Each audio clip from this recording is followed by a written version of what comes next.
qu'est-ce que t'as à manger? Encore manger, dormir. Il n'y a pas que ça dans la vie. Il y a le tennis, il y a le foot. Tiens, à propos de tennis, ils sont toujours à Monaco, Monte-Carlo. Monte-Carlo, Masters 1000, avec deux Français qui passent en quart de finale et un qui est presque passé en quart de finale, mais il était face à un gros morceau. On va tout expliquer. On regarde donc ce qui s'est passé sur le rocher hier. On va commencer par Joe-Wilfried Tsonga, qui n'est resté qu'1h30 sur le court. Le numéro 1 français, 9e mondial, a battu son compatriote Lucas Pouille, de presque 10 ans. Son cadet et qui pointe au 82e rang.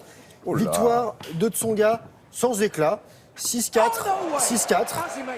Et au prochain tour, Joe-Wilfried Tsonga affrontera le Suisse Roger Federer, désormais 3e du classement. Autre tricolore qui se retrouve en quart de finale, c'est Gaël Monfils qui est en bas de votre écran. En un peu plus d'une heure, il a écrasé le Tchèque Vesely, tombeur la veille du numéro 1 mondial Novak Djokovic. Ah oui. Et Monfils, qui est 16e mondial, l'emporte 6-1, 6-1, ça fait mal.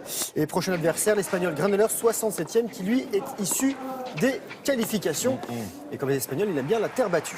Ouais. Le Français Benoît Paire, 22e du classement, lui a bien failli dominer le numéro 2, le Britannique Andy Murray. L'Avignonnais s'est offert le premier set, puis il a servi pour le match à 5-4 dans la deuxième manche. Murray, qui a donné l'impression au début de vouloir quitter le plus vite possible la principauté, s'est repris et il s'impose 2-6, 7-5, 7-5. Autre défaite tricolore, celle de Gilles Simon, battu par le Suisse Wawrinka, qui affrontera Rafael Nadal en quart de finale. Voilà pour les nouvelles de Monte-Carlo.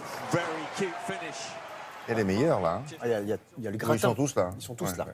Quoi d'autre? Un peu de football avec l'Europa League et des clubs qui passent en quart de finale, notamment Liverpool. Et grâce à un Français, on regarde ce qui s'est passé. Liverpool, en rouge, accueillait le Borussia Dortmund à l'aller un partout. Sur la pelouse des Reds, les Allemands mènent 3-1 à l'heure de jeu.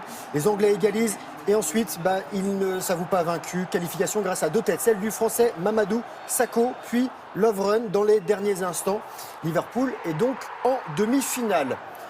En demi-finale également, Séville. Les Espagnols ont eu besoin des tirs au but pour battre leurs voisins portugais de l'Athletic Bilbao. Mais c'est le Français Kevin Gamero qui a ouvert le score pour donc Séville. Autre club espagnol en demi-finale, Villarreal, qui est en jaune, vous allez le voir juste après, qui bat les Tchèques du Sparta Prague 4-2. C'est l'ancien Sochalien Bakambu qui s'est offert un doublé. Et un dernier résultat, William, vous allez voir un garçon qui s'est fait tirer les oreilles par ses coéquipiers. Il s'appelle Ricardo Ferreira, défenseur du Sporting Braga, auteur de 2 buts contre son camp. Non, pas deux. Si, il a fait un doublé, mais pas du bon côté, face au Shakhtar Donetsk, les Ukrainiens qui s'imposent 4-0. Je pense qu'il a passé une très très mauvaise soirée. Il n'en a pas dormi. Voilà. Non, c'est bien de faire des doublés, mais du bon côté. Voilà. On parle un peu de boxe avec de la boxe féminine. Il y avait un gala hier du côté de Sarcelles dans le Val d'Oise et la boxe féminine. Regardez que cette Française, elle est en blanc, elle s'appelle Gaëlle Amand. Elle a 32 ans, ex-championne du monde WF des poids plumes et elle reste invaincue avec une 14e victoire. La boxeuse de Cergy a battu l'Argentine Tamara Nunez après 10 rounds et Gaëlle Amand s'empare du titre WBC international et grimpe dans le classement mondial, donc on la félicite. On va changer d'ambiance, William. Non, je regardais leur short. Attendez, je vois pas ça souvent. Alors, elles ont un petit short, mais elles ont une sorte de petite robe. Par-dessus. Là, je vous emmène du côté des Antilles, à Saint-Barthélemy, pour les voiles Saint-Barth, William, avec la 7e édition de ce rendez-vous des bateaux d'exception qui s'affrontent au large de Gustavia. C'est la capitale. C'est jusqu'à demain. 59 monocoques inscrits, beaucoup de yachts modernes qui sont venus des 4 coins du monde pour régater de façon sportive et fair-play.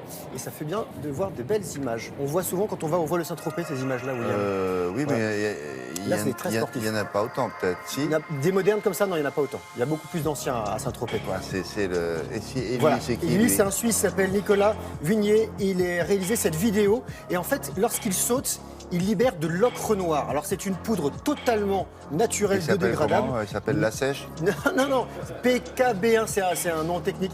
Et il nous envoie régulièrement des vidéos. Lui, il avait tourné avec des torches au pied en pleine nuit. Il avait tourné avec un appareil photo dessus de sa tête. C'est pour vous dire qu'il y a encore de la neige sur nos sommets. Là, c'était en Suisse, mais il y en a encore plein en France. Il y a encore 3 semaines de ski pour ceux qui veulent y aller dans certaines stations. Voilà, donc on salue ce jeune sportif, car il c'est aussi un artiste, un poète, William, un poète du sport. Et un copain. Entre autres. Merci beaucoup. Allez, là,